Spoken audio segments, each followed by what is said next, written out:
ఉత్థాన ప్రభు యేసుక్రీస్తు నామములో మీ అందరికీ శుభములు.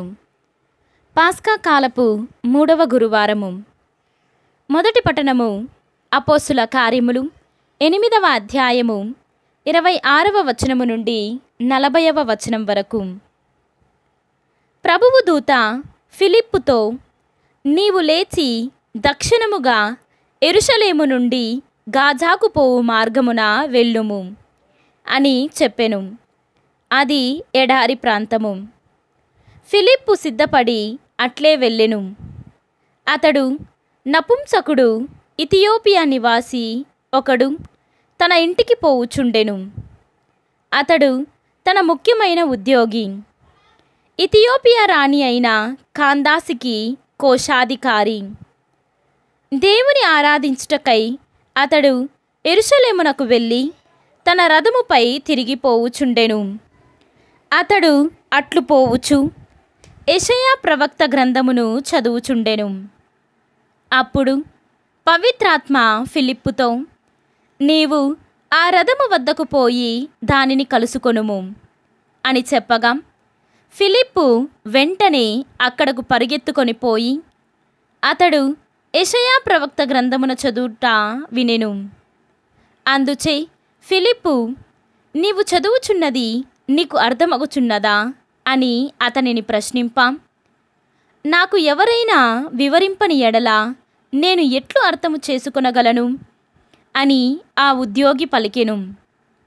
అంతటా రథమునెక్కి తన ప్రక్కన కూర్చుండమని అతడు ఫిలిప్పును ఆహ్వానించెను. అప్పుడు అతడు చదువుచుండిన పరిశుద్ధ గ్రంథములోని భాగము ఏదనా, వధింపబడుటకు తీసుకొని పోబడిన గొర్రెవలెను ఉన్ని కత్తరించి వేయుబడినప్పుడు మౌనముగా ఉండు గొర్రెపిల్లవలే అతడు నోరు తెరువడు. అతడు అవమానింపబడిను, న్యాయము అతనికి నిరాకరింపబడిను. అతని సంతతిని గూర్చి ఎవరు పలుకజాలరు, ఏలన అతని భౌతిక జీవితము సమాప్తమయ్యెను. అప్పుడు ఆ ఉద్యోగి ఫిలిప్పుతో, ప్రవక్త ఎవరిని గురించి ఈ విషయమును చెప్పుచున్నాడు? తనను గూర్చియా లేక మరి ఒకని గూర్చియా అని ప్రశ్నించెను.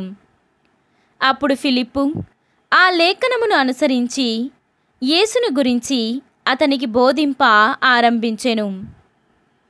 వారు అట్లు సాగిపోవుచు నీరు గల ఒక ప్రదేశమును చేరిరి. అప్పుడు, ఇదిగో ఇక్కడ నీరు ఉన్నది కదా, నేను జ్ఞానస్థానము పొందుటకు ఆటంకమేమి అని నపుంసకుడు ఫిలిప్పును ప్రశ్నించెను. అప్పుడు ఫిలిప్పు, నీవు నీ పూర్ణ హృదయముతో విశ్వసించిన ఎడల జ్ఞానస్థానము పొందవచ్చును అని అతనితో పలికెను. అప్పుడు అతడు, యేసుక్రీస్తు దేవుని కుమారుడని విశ్వసించుచున్నాను అని బదులు పలికెను.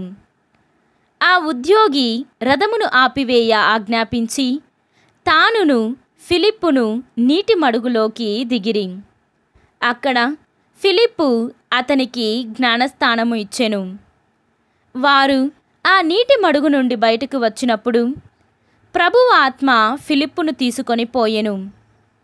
ఆ నపుంసకుడు మరలా ఫిలిప్పును చూడలేకపోయినను సంతోషముతో తన ప్రయాణమును కొనసాగించెను. అయితే ఫిలిప్పు ఆ జ్యోతులలో కనబడెను.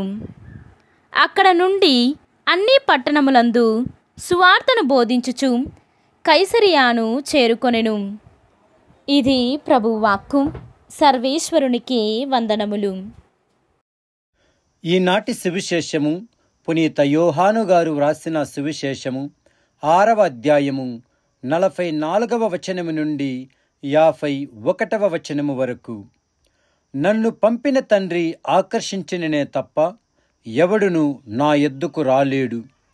నేను వానిని అంతిమ దినమున లేపుదును. వారందరూ దేవునిచే బోధింపబడుదురు అని ప్రవక్తల లేఖనములలో వ్రాయబడినది. కనుక తండ్రి నుండి విని నేర్చుకొనిన ప్రతివాడు నా యొద్దకు వచ్చును. తండ్రిని చూచినని భావము కాదు, దేవుని యొద్ద నుండి వచ్చిన వాడు తప్ప ఎవడును తండ్రిని చూచి ఉండలేదు. ఈయనయే తండ్రిని చూచి ఉన్నాడు.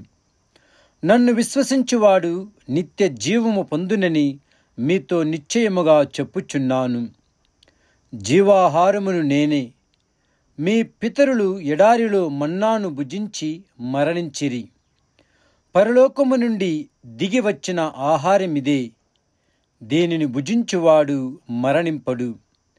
పరలోకము నుండి దిగివచ్చిన జీవము గల ఆహారమును నేనే. ఈ ఆహారమును ఎవడేని భుజించినచో వాడు నిరంతరము జీవించును. ఈ లోకము జీవించుటకు నేను ఇచ్చు ఆహారము నా శరీరమే అని మీతో నిశ్చయముగా చెప్పుచున్నాను అనెను. ఇది క్రీస్తు సువిశేషము. క్రీస్తువా మీకు స్తుతి కలుగునుగాక.